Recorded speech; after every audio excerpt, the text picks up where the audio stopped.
Meus caríssimos alunos, vamos dar continuidade aos nossos trabalhos. Estamos hoje a falar do módulo 11. Estamos a entrar na segunda parte, de 3 partes. Nossa temática hoje se volta para o campo da ética. Abordaremos os seguintes temas: confidencialidade e sigilo profissional, significativos para a nossa caminhada, manuseio da transferência e contra-transferência, evidentemente sempre na perspectiva da ética. Abordaremos hoje, conversaremos um pouco a respeito da abstinência e da neutralidade do analista. Conversaremos um pouco também a respeito do enquadre do setting, enquadre clínico, aquele espaço, aquele ambiente onde recebemos os nossos analisandos. E, finalmente, consentimento informal, para evitar mal entendido. Esse é o contexto do nosso trabalho. Vamos abordar hoje de um modo diferenciado. Como já fechamos a primeira parte do módulo 11, como temos ainda 2 partes, a segunda parte com 3 aulas e a terceira parte com 3 aulas, eu as farei de modo diferente.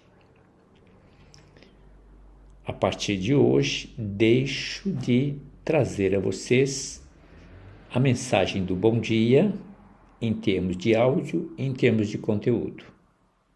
Deixo também de publicar reflexões a partir da mitologia grega.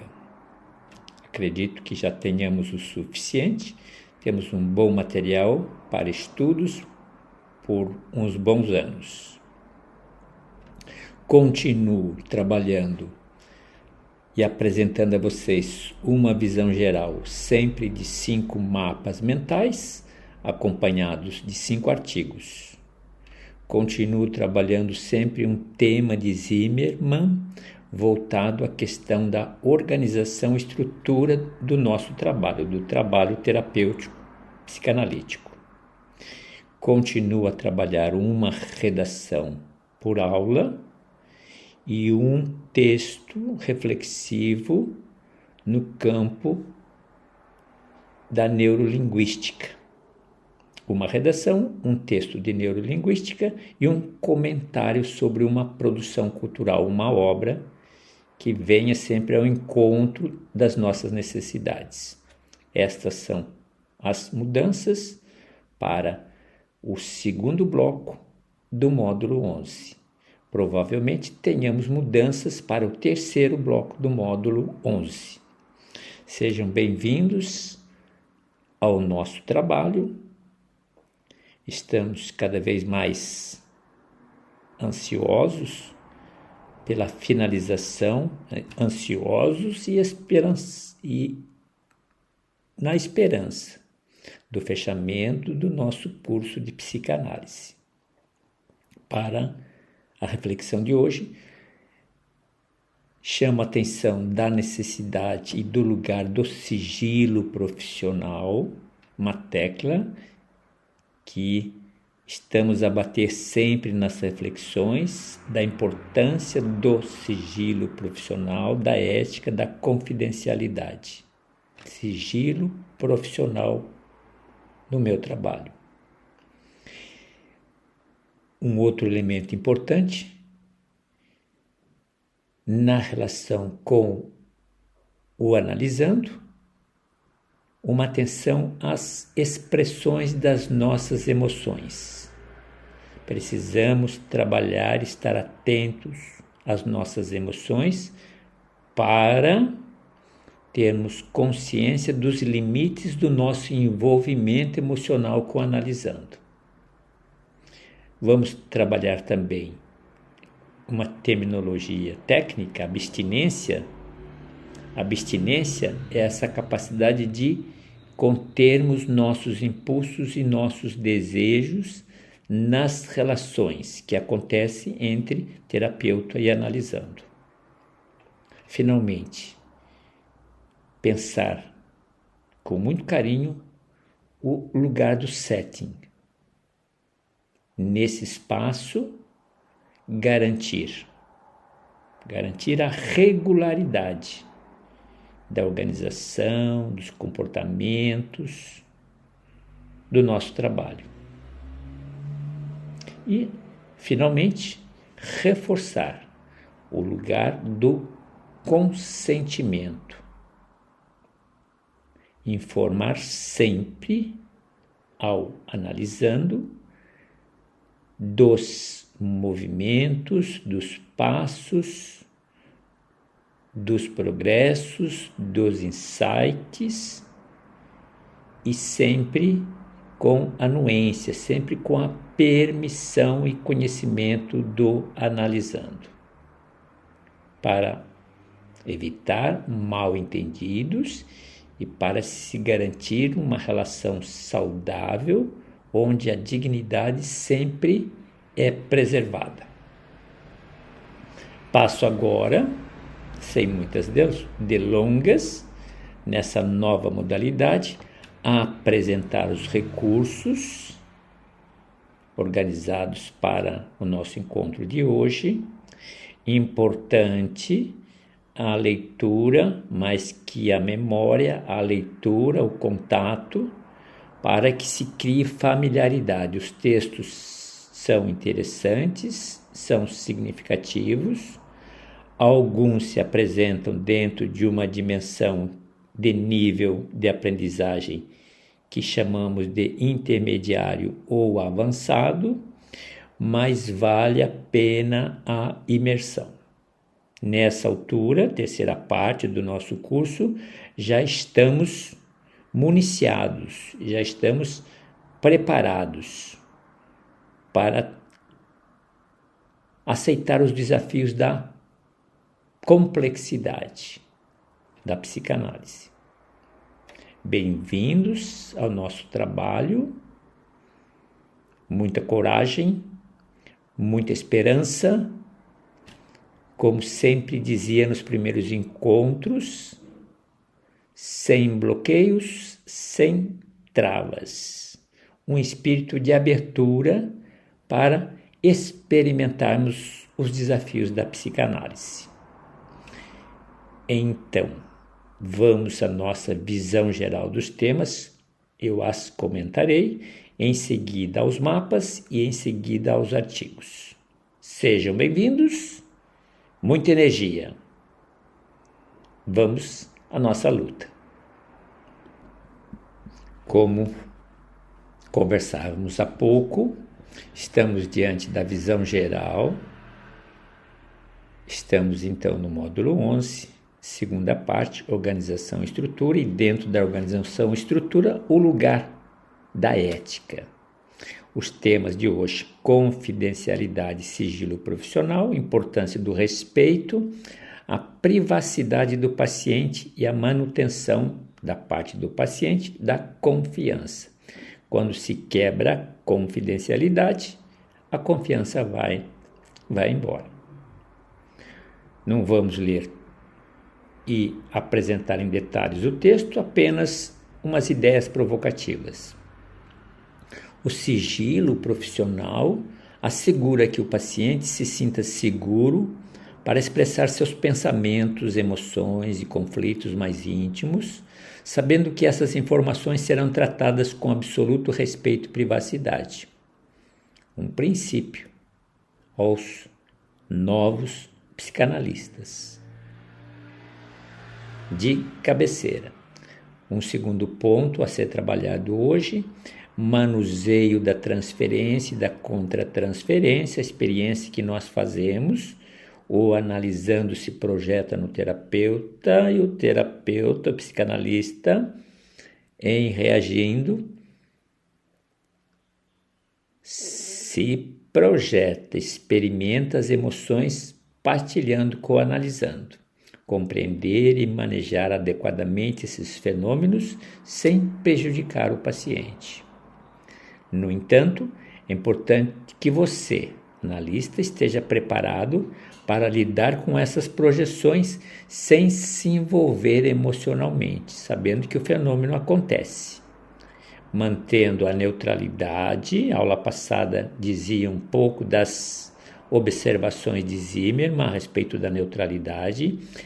Por uma questão de coerência, eu diria: comecem dentro dos princípios legados por Freud, na proporção da própria experiência, vocês vão estudando melhor o lugar da neutralidade, até onde pode, até onde não pode.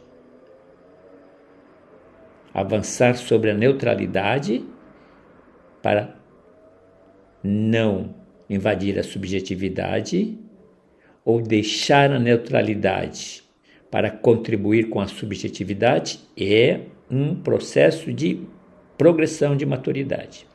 Abstinência e neutralidade, manter uma posição não envolvida emocionalmente, evitando ações que possam ser interpretadas como gratificação dos desejos do paciente ou do analista. A abstinência se refere à contenção de impulsos e desejos do analista que possam interferir no processo analítico, evitando qualquer forma de gratificação que possa satisfazer tanto os desejos inconscientes do paciente quanto os desejos do próprio analista. Quanto ao enquadramento clínico, o setting analítico, a importância de manter um ambiente estável e consistente para análise. Esse enquadramento inclui não apenas o espaço físico, mas também a regularidade das sessões, a pontualidade, garantir as regras estabelecidas e uma atitude sempre positiva da parte do analista. Finalmente, consentimento informado, assegurar que o paciente compreenda a natureza e o curso possível da análise. Para o analista, garantir que o paciente esteja bem informado também é uma forma de evitar mal-entendidos, dizia no início. Assegurar que o tratamento seja conduzido de maneira ética e transparente, respeitando sempre os direitos e a dignidade do paciente ao longo de toda a jornada analítica. Excelente o material, a reflexão. Vocês têm mais detalhes para depois, no momento de estudo, de boa concentração, de um bom rendimento, voltar aos textos e aprofundar a leitura em busca da familiaridade. Passo a apresentar a vocês agora os mapas na estrutura que nos interessa. Aqui então nós temos o tema principal, os subtemas, sempre numerados, e os galhos. Nos galhos, as flores, os frutos, os sabores, as descobertas, os insights. Apenas ficamos com o primeiro galho pelo tempo que nós temos à nossa disposição. Estamos a falar da confidencialidade e do sigilo profissional. Evidentemente, trata-se do respeito à privacidade do nosso analisando. Definição de confidencialidade. O que é esse conceito? A importância dele na relação terapêutica, desde os primeiros encontros, sempre estamos atentos à confidencialidade, tanto de ponto de vista da pessoalidade quanto da profissionalidade. O lugar da ética profissional, papel dos códigos de ética do psicanalista, acompanhado das normas de confidencialidade. A relação terapêutica deve acontecer sempre num clima de confiança para se garantir relações saudáveis. Estarmos atentos aos direitos do paciente, por isso sempre estamos a falar do consentimento, responsabilidade do terapeuta, o papel do terapeuta na proteção das informações do paciente. Vocês vejam que apenas nesse galho teríamos uma aula, uma bela discussão. Seguem-se outros galhos a compromisso de vocês depois passarem galho por galho, passarem por essas ramificações e vincularem aos textos que se apresentam na mesma estrutura. Então, aqui, confidencialidade. Trata-se de tê-la ou não tê-la. Trata-se de hábito, de habilidade, de competência. Segundo o mapa, manuseio da transferência e contra-transferência, fenômeno famoso que acontece na relação terapêutica. Já estamos cientes desses fenômenos, tanto da parte do analisando quanto da parte do terapeuta, do psicanalista, mas é importante aprender a manusear, a trabalhar com isso. Apenas o primeiro galho, definição de transferência sabemos, definição de contra-transferência sabemos, da importância e a presença desses fenômenos no processo terapêutico já temos conhecimento, dinâmicas inconscientes, exploração da origem inconsciente desses fenômenos, e muito interessante, reconhecimento e aceitação, ter consciência. O material é muito rico, por conta de vocês depois, um mergulho com mais profundidade. Vamos para o terceiro mapa. Aqui nós temos abstinência e neutralidade, no mesmo esquema. Lembrando a vocês que com a introdução das orientações de David Zimmerman, a gente se dá conta que parte dos princípios do legado de Freud foram enriquecidos dentro dos nossos tempos, dentro do século XXI. Então, que é abstinência, entendimento da abstinência como a restrição do analista em satisfazer seus próprios desejos e os do paciente na relação terapêutica. Se não tivermos cuidado, atenderemos aos desejos do paciente e atenderemos nossos desejos. Abstinência. Questão da neutralidade, como manter uma postura imparcial e não julgadora, independente das questões apresentadas ao paciente.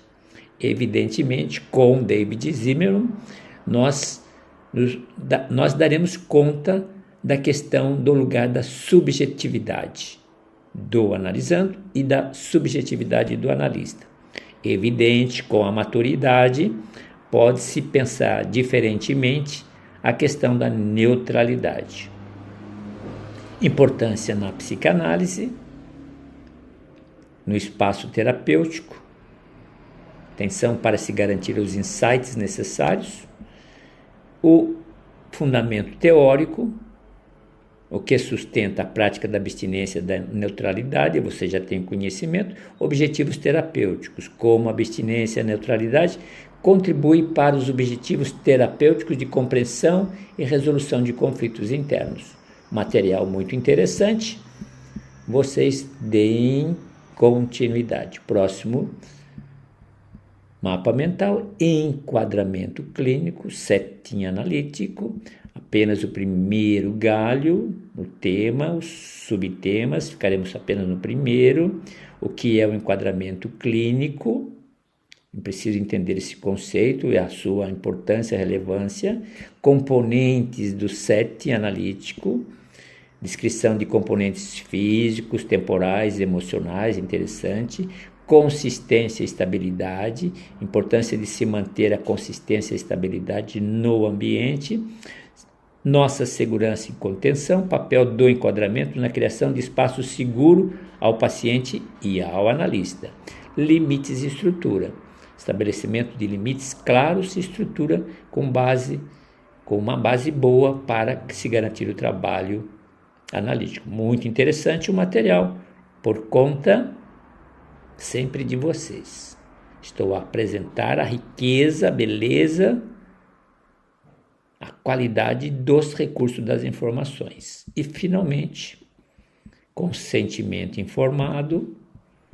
Estava aqui a lembrar, vocês vão, outro dia estive no postinho de saúde e antes de qualquer movimento a enfermeira sempre diz: observe, farei isso, farei aquilo, observe, leia o que está escrito aqui, veja a vacina, veja a validade, e o processo acontece sempre de maneira consentida. Então, importância do consentimento informado.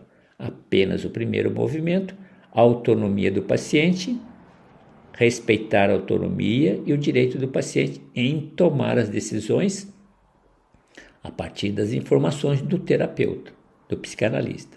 A base ética e legal, que sustenta a prática do consentimento, evidentemente, a relação terapêutica que deve acontecer num clima de confiança, a questão de se proteger contra mal-entendidos a respeito dos objetivos e dos processos.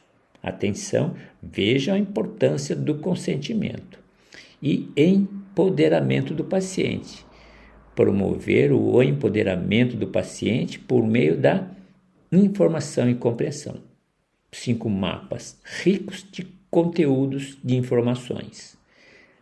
Na proporção, na medida das abordagens, das leituras, da busca de familiaridade, nós vamos tendo pequenos insights, porque nessa altura, na terceira parte do nosso curso, certamente sempre temos nuvens carregadas de insights que nos movimentam, Quanto aos artigos, estarão na mesma sequência.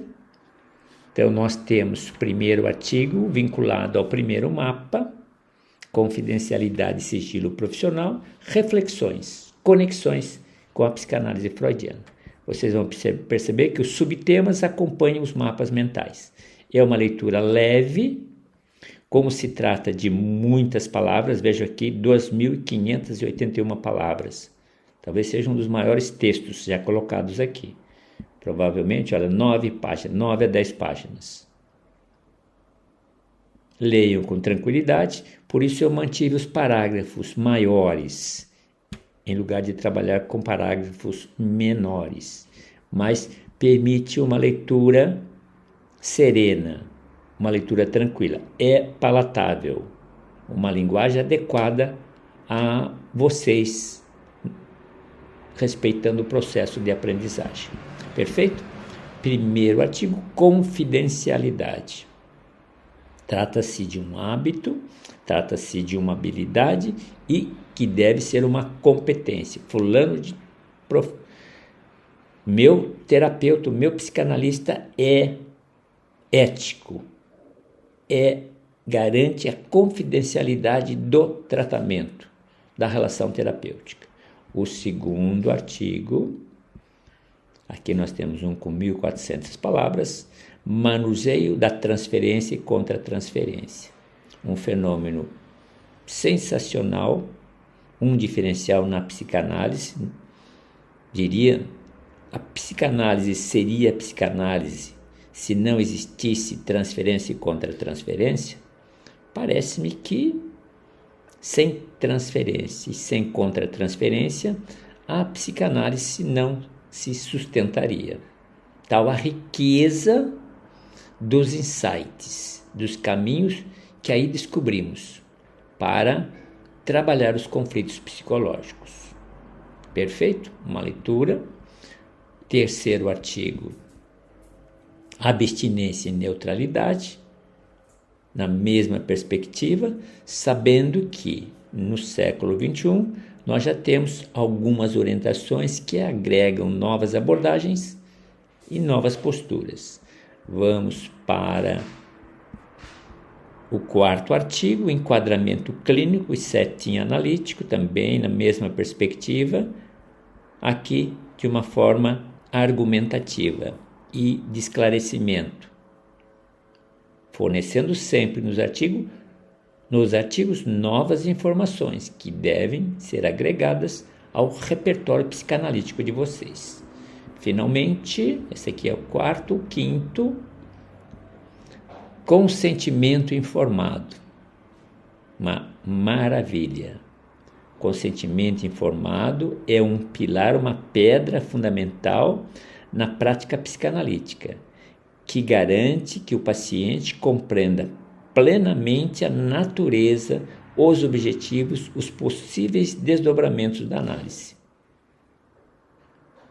A importância do consentimento informado está na base ética da psicanálise, em relação ao respeito à autonomia do paciente e o respeito a cada uma das etapas do processo terapêutico. O material é muito bom, de grande valor e muito rico de conteúdo. Eu sei que vocês valorizam, mas sempre uma motivação, sempre uma razão para valorizar cada vez mais. Vamos sair dos artigos apenas recordando. Passamos pela visão geral, passamos pelos artigos, passamos pelos mapas mentais, estamos a finalizar. Temos uma reflexão, uma ajuda de David Zimmerman, é o terceiro texto que eu apresento dele. Hoje, de um modo especial, estamos a falar do setting, muito interessante, definição e a importância do setting no enquadramento, os componentes desse enquadramento, a função do enquadramento em relação à transferência, desafios na manutenção do enquadramento, do setting, ética e responsabilidade no enquadramento, no setting e fechamos. É uma abordagem facilitadora para a nossa aprendizagem. Aqueles mais devotos, aqueles que se voltarão ao mercado, se darão conta da importância do manual de Zimmerman, do qual nós estamos a tirar as informações da quarta parte, a parte técnica do livro de Zimmerman. Muito interessante. Mais uma leitura do Zimmerman. Avançando, aqui nós temos uma redação temática, em lugar de 5, apenas uma, dentro do campo do diálogo da psicanálise com outras ciências. Fundamentos da psicanálise no seu diálogo com a religião. Estudar os pontos de contato e as divergências fundamentais entre a psicanálise e as tradições religiosas, com foco e como Freud e outros teóricos psicanalíticos trataram a religião em seus trabalhos. Nós já abordamos diversas vezes algumas variáveis dessa relação. Aqui, uma espécie de síntese, uma espécie de uma peça que apresenta começo, meio e fim desse diálogo. Muito interessante. Vocês depois, com calma, leiam. O material está com 2.000 palavras, 2.008 palavras. É um material muito interessante. Perfeito? Vale a pena, porque já disse, não importa se você tem ou não religião, se você acredita ou não, se você fala, você experimenta uma das tradições religiosas, o importante é que você tenha conhecimento e possa compreender os fenômenos que aí acontecem, os movimentos, as expressões de sentimentos. Muitas pessoas buscam na religião conforto, buscam explicação para a própria vida e dão sentido à própria vida a partir das tradições. Daí a importância, e daí a importância do diálogo. Não vamos subestimar, não vamos ignorar, não vamos desconstruir as tradições religiosas. Elas têm o seu lugar, o espaço físico e o da fala, o da comunicação. Vamos para o próximo. Aqui nós temos um texto no campo da neurolinguística, distúrbios do espectro autista, comunicação, interação social e contribuições da neurolinguística e psicanálise. Vocês já viram, já apresentei já um pacote de reflexões no campo da neurolinguística, dizendo que a psicanálise não anda sozinha, principalmente no século XXI. O discurso da interdisciplinaridade, da transdisciplinaridade, essa postura, essa preocupação holística dos movimentos, das ciências, dos métodos, das abordagens, enriquece o nosso trabalho. O material é muito interessante e vocês farão uma leitura para agregar novos valores. Finalmente, fechamos com comentário de uma das obras que está no mercado, Cérebro Emocional, é um livro escrito pelo psiquiatra Ledo Darui Filho, muito interessante. Apenas um comentário, a conexão entre neurobiologia e o afeto. Chamei atenção para algumas passagens, por exemplo, Ledo argumenta que as emoções são forças motrizes do comportamento humano.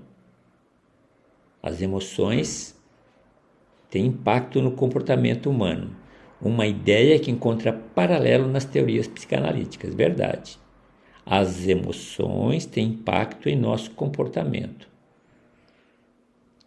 Recentemente, observava uma pessoa muito próxima que estava aqui a dividir um espaço comigo, onde ela constantemente levantava um sentimento de culpabilidade. Sentimento, uma emoção de que eu sou a culpada, disso eu sou a culpada daquilo. Veja, as emoções são forças que movimentam o nosso comportamento. A palavra, como diz a poesia, a palavra tem poder. Como diz a neurolinguística, a palavra tem poder.